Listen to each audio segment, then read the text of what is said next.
Hi guys, I am Prithviraj Chauhan and this is my YouTube channel Big Smile.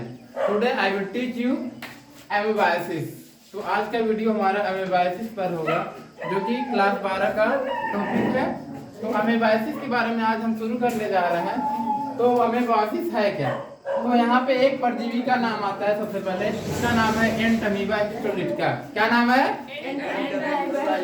You are not energetic, so you become energetic, right? Entamoeba histolytica से हमें ये समझ में आता है कि ये एक प्रोटोजोवन है। क्या है? प्रोटोजोवन का मतलब होता है फाइलम प्रोटोजोआ का एक परजीवी। क्या आता है? प्रोटोजोवन से समझ में क्या आता है? फाइलम प्रोटोजोआ का एक परजीवी, पैरासाइट। अब बात करते हैं सबसे पहले परजीवी की। किसकी बात करते हैं? परजीवी की।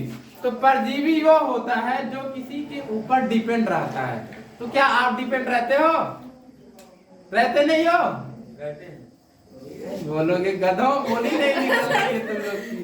तो परजीवी का मतलब होता है जो दूसरे पर क्या हो, निर्भर हो। किसके लिए? फॉर फूड, भोजन के लिए, है ना? तो यहाँ पे जो एंटमीबा हिस्टोलिटिका पैरासाइट होता है ये डिपेंड होता है मानव के ऊपर। किसके ऊपर डिपेंड होता है?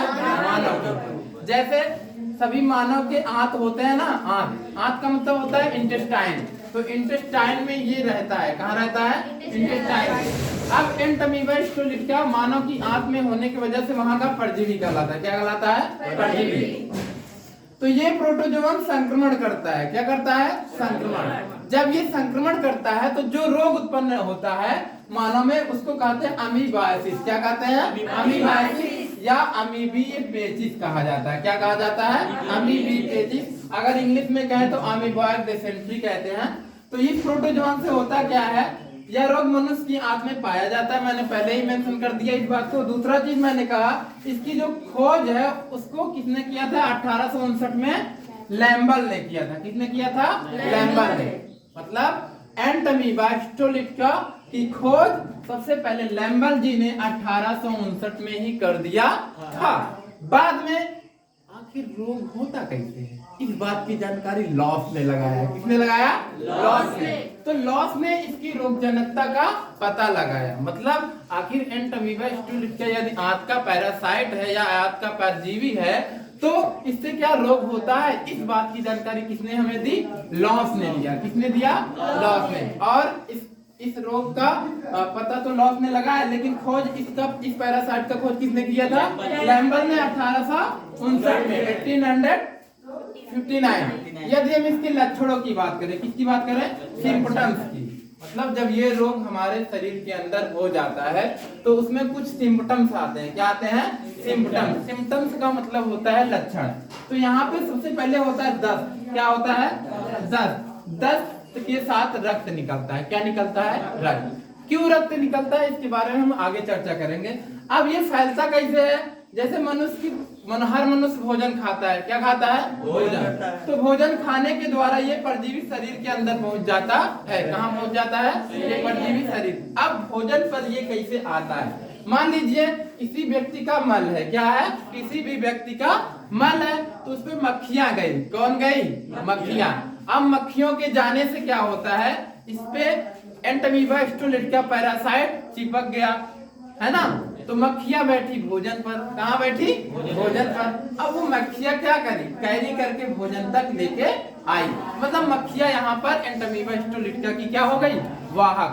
तो मक्खियां आई भोजन तक। अब भोजन को कोई भी स्वस्थ व्यक्ति यदि खाता है तो उसके पास एंटमीबा हिस्टोलिटिका भोजन तक पहुंचने से उसके शरीर के अंदर चला जाता है। ठीक है? तो यहाँ पे दस्त रक्त भोजन के द्वारा परजीवी मानव के शरीर में पहुंच जाता है। और यहाँ पे एक बात हम कहते हैं ट्रोफोजॉइट की। किसकी बात करते हैं? ट्रोफोजॉइट की। जब ये विकसित होने लगता है तो उसका एक स्टेज आता है ट्रोफोजॉइट। ट्रोफोजॉइट का मतलब हो गया, समझ लो, एक इसका जब लार्वा विकसित होता है ट्रोफोजॉइट तो ये विकसित अवस्था में रहता है। जब ये बढ़ता रहता है शरीर के अंदर संक्रमण करने के बाद ये अपने आप को क्या करता है? बढ़ाता है। तो वो जो बढ़ता है वही क्या होता है? ट्रोफोजॉइट होता है। ट्रोफोजॉइट के बाद बात समझ ये आती है कि परजीवी आंत की दीवार में घुस जाते हैं। कहाँ घुस जाते हैं? आंत की दीवार में। आंत का परजीवी है लेकिन कहाँ घुसना शुरू कर देते हैं? आंत की दीवार में। जब ये आंत की दीवार में घुसेंगे तो वहां पर संक्रमण करते हैं। क्या करते हैं? संक्रमण। दैट मीन्स अटैक कर देंगे। अटैक करने के बाद क्या होगा? पोषण से तथा बारंबार विभाजन से पोषद की आंत। पोषद की आंत का मतलब यहाँ पे पोषद और पोषक दो चीज है, दो वर्ड आर देयर। क्या है? पोषक और पोषक। ठीक है। पोषक कौन होता है? जो पोषण देता है, वो क्या होता है? पोषक। पोषक कौन होता है? जो पोषण देता है। तो यहाँ पे पोषक कौन है? पोषक ह्यूमन बॉडी की आंत है। क्या है? पोषक ह्यूमन बॉडी की आंत है। और पोषक कौन है? वो एंट अमीबा स्टोलिट क्या है? पोषक है। तो यहाँ पे क्या हमने बताया? पोषद की आंत। पोषद की आंत का मतलब क्या होता है? पोषद की आंत का मतलब क्या होता है? मनुष्य की आंत। किसकी आंत? मनुष्य की आंत। पोषद की आंत काफी घायल हो जाती है। घायल क्यों नहीं होगी? क्योंकि ये उसमें क्या करते हैं? अटैक कर देते हैं। अब घायल हो जाने की वजह से आंत में छोटी छोटी फुंसी बन जाती है। क्या बन जाती है? फुंसी। एक फुंसी और फुंसी बनते बनते फुंसियां बन जाती है। क्या बन जाती है? फुंसियां बन जाती हैं। और जब फुंसी बन जाती है तो उसमें से आव निकलता है, पस निकलता है तथा रक्त निकलता है। आव, पस, रक्त। रक्त ब्लड हो गया, आव हो गया और पस, ये तीनों चीजें निकलती हैं। इसके बाद रिस्कर दस्तों के साथ बाहर। दस्त का मतलब क्या होता है? जब कोई व्यक्ति मलत्याग करता है, डेफिकेट करता है, तो उसी मल के द्वारा क्या क्या निकलता है? आव, पस और रक्त, ये तीनों चीजें निकलती हैं। अब व्यक्ति की आंत में क्या होता है? दर्द होता है। दर्द होता है ऐठन टाइप का, मरोड़ कर दर्द, वो पेट पकड़ के बैठ जाता है ना। तो यहाँ पे इस टाइप का दर्द होता है। अब इसमें पीड़ा बहुत ज्यादा महसूस होती है अगर इस पर समय पर उपचार न किया जाए। मतलब अगर हम अमीबोसिस पर समय पर उपचार नहीं करते हैं तो हमारी आंत में छेद हो सकता है। तो finally he got that kind of person got this, जिसकी आंत में छेद हो जाता है, क्योंकि इसके आगे का उपचार नहीं है। और इसको गंभीर बचाने के लिए यह रोग बढ़ जाने से आंत में छिद्र हो जाता है। तो यहीं पे फाइनली अमीबोसिस का खात्मा होता है। दैट मीन्स इस टॉपिक को खत्म करते हैं। तो समझ में आया आपको? Yes sir. Now this video is in now, okay.